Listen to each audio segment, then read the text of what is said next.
조금 우울한 소식이긴 한데 걱정되는 후폭풍이 있을 것 같아서 요 얘기를 중요한 이슈로 한번 다뤄봤습니다. 프란치스코 교황이 선정을 하셨는데요. 뭐 이재명 대통령 되기 전에 그 콘클라베 통해가지고 새로운 교황님이 누가 오실지는 모르겠습니다만 아무튼 지나간 교황님의 생애에 그분이 남긴 업적을 좀 보고 다음 교황 선출에 있어서 우리가 걱정되는 부분, 이게 국제 정세에 미칠 영향력들에 대한 부분을 통사가 TV에서 분석 한번 해보도록 하겠습니다. 프란치스코 교황이 21일 바티칸에서 향년 88세로 선정하셨습니다. 교황청은 주님과 교회를 섬긴 생애였다고 발표를 했는데요. 사실 부활절 메시지도 내셨던 분이거든요. 그런데 마지막으로 만난 사람이 하필이면 제이디 벤스 미국 그러니까 부통령이었습니다. 트럼프의 메시지를 받았을까요? 일단 마지막으로 그 사람을 만나고 경교롭게 이제 바로 다음날 아침에 이제 선종을 하신 건데요. 마지막 메시지는 역시 교황님이 계속 강조하셨던 건 평화였거든요. 반전 메시지였습니다. 가자지구 상황에 대해서 휴전과 인질 석방을 촉구를 했고요. 굶주린 사람들에게 도움을 호소하는 메시지를 남기셨습니다. 사실 이제 교황님은 우리하고도 인연이 굉장히 깊으십니다. 한 번도 문제 관심 많으셨고 그렇죠. 오셨을 때도 세월호 노란 리본을 차셔가지고 네, 이렇게. 많은 울림을 주셨고 2013년에 교황에 취임하셨는데 2014년 다음 해에 한국에 오셨습니다. 우리나라에 교황이 왔던 거는 1984년, 1989년 요한 바울 바오로 2세였거든요. 그래서 우리나라 정치에도 관심 많으셨고 문재인 대통령 따로 만나는 사석에서도 얘기가 있으셨다고 있었죠. 하고 맞아요. 평화에 대한 얘기 있으셨다고 하고 이태원 또- 참사에 대해서도 되게 안타까움을 많이 전하셨고 북한 문제에 대해서도 굉장히 코로나만 관심 아니었으면 많으셨어요. 네. 북한 방문도 그렇죠. 예정이 돼 계셨던 그러니까. 그런 분이셨습니다. 근데 중요한 건 이분이 그동안 그 교황에서 볼 수 없었던 타 대륙, 그러니까 유럽 대륙이 아닌 아르헨티나 출신이기도 하거니와 약간 주류에서 좀 조금 벗어난 개혁적인 어떤 그 사고와 발언들을 많이 하셨던 그런 분이셨다는 거죠. 그래서 이분이 이제 12년의 짧은 교황 시절을 끌어왔었는데 정말 그 12년 동안 온갖 분란이 다 많았어요. 진짜 코로나의 전쟁에 뭐 우크라이나부터 가자지구까지 이런 그 여러 가지 변란들이 많았습니다만 유독 교황님의 평화 메시지나 중재가 안 먹혔던 게 그 12년이기도 해요. 그래서 그런 얘기가 있어. 왕따였다고. 그러니까 뭔가 주류에서 올라온 분이 아니기 때문에 말씀에 비해서 그 미치는 영향력이 부족하지 않았냐라는 것도 있고 이걸 갖다가 이제 카톨릭계 내부에서는 그거를 일종의 반대 세력들이 이용하는 이게 될 수 있다는 거죠. 그래서 다음 교황이 어느 분이 선출될지는 모르지만 그전보다 훨씬 보수적 경향이 강한 전통 교리주의에 대한 이분이 이런 게 강한 유럽계의 어떤 그 교황이 탄생하지 않겠느냐라는 조심스러운 예측을 해보게 됩니다. 자, 콘클라베 같은 경우에 추기경단들의 비밀회의죠. 문을 걸어 잠근다라는 뜻이에요. 그러니까 추기경들이 투표를 통해 가지고 본인들이 원하는 교황 이름을 적어냅니다. 그래서 3분의 2를 얻은 사람이 교황으로 이제 선정이 되는 건데 교황이 뽑히기 전까지 그 문이 열리지 않습니다. 그래서 교황 선출이 성공적으로 끝이 나면은 흰색 연기가 올라오고 실패하게 되면 검은색 연기가 올라오는데 그 투표권을 가진 사람은 전 세계 추기경 중에서 80세 미만입니다. 그래서 지금 현재 그 선거권을 가진 135명 중에서 프란치스코 교황이 임명한 인물이 108명입니다. 108명입니다. 예.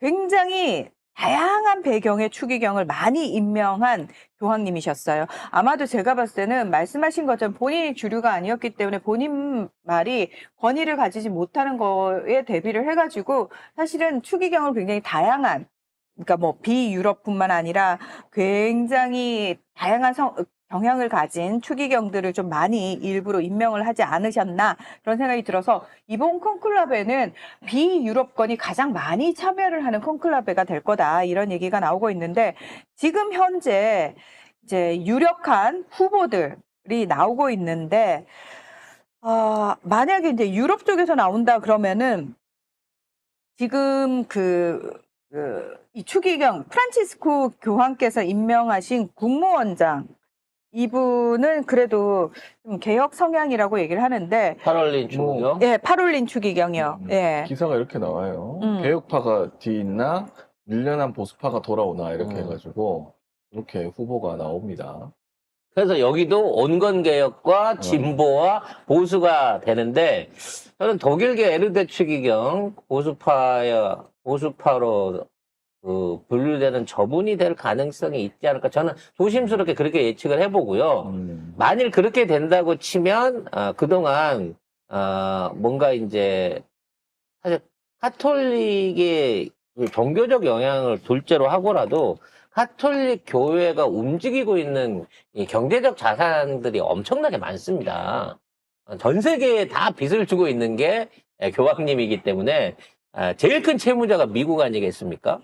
그래서 이러한 그 경제라든지 외교 관계에 있어서도 교황의 성향은 분명히 어떻게든 경제적 외교적 영향을 미치는 분이기는 한데 그동안 아까 말씀드린 것처럼 온건파의 개혁주의 교황이 실패했다. 내지는 카톨릭의 교세가 많이 기울었다라고 하는 비난을 받고 있는 부분이 생기기 때문에 이번에는 보수파가 왜냐면 전 세계가 지금 다 보수파 위주로 돌아가고 있고 특히 유럽은 더더욱 그런 부분이 강해지고 있기 때문에 극우가 강해지고 있는 거기 때문에 그러한 사람이 들어오게 되면 이 유럽의 어떤 그 전행, 미국하고 맞짱 떠갖고 가려고 하는 무역전쟁, 그다음에 자본전쟁 같은 데 있어서 그 피해가, 양극화가 더 심해지지 않을까 싶은 생각이 들어서 매우 조심스러운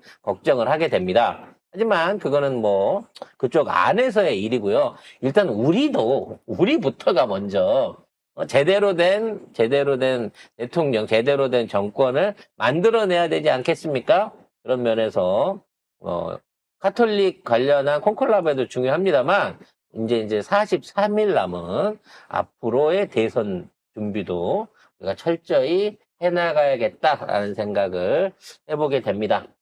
뭐 진보적이나 보수적 교황이 들어오면 그 내는 메시지도 달라지는 거잖아요. 그래서 이제 사회에 끼치는 영향력도 있고 이런 사람들이 이런 말을 함으로 인해 사람들이 한 번 더 생각하고 뭐 이런 게 있는데 이게 어느 쪽으로 정해지냐에 따라서 아마 국제 정치도 그런 쪽으로 갈 가능성이 좀 있다.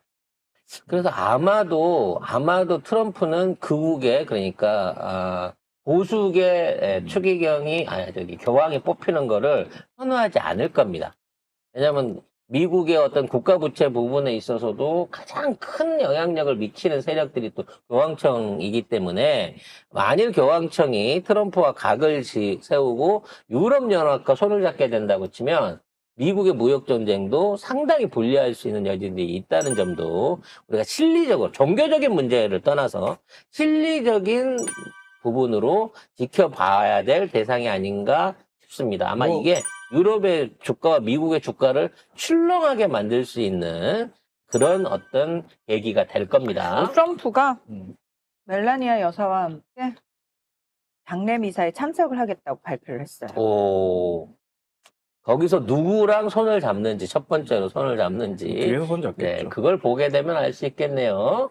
자, 조금 일찍 저기를 하죠. 네. 좀 일찍 힐링 타임을 좀 갖고 2부 순서는 잠꾸러기 성렬이 얘기하고 여러분들이 잘 모르고 계시는 지금 이제 계속해서 드러나고 있는 건진법사와 통일교의 관계에 대한 아무 데서도 들을 수 없는 첩보와 분석을 송작가 TV가 해드리도록 하겠습니다.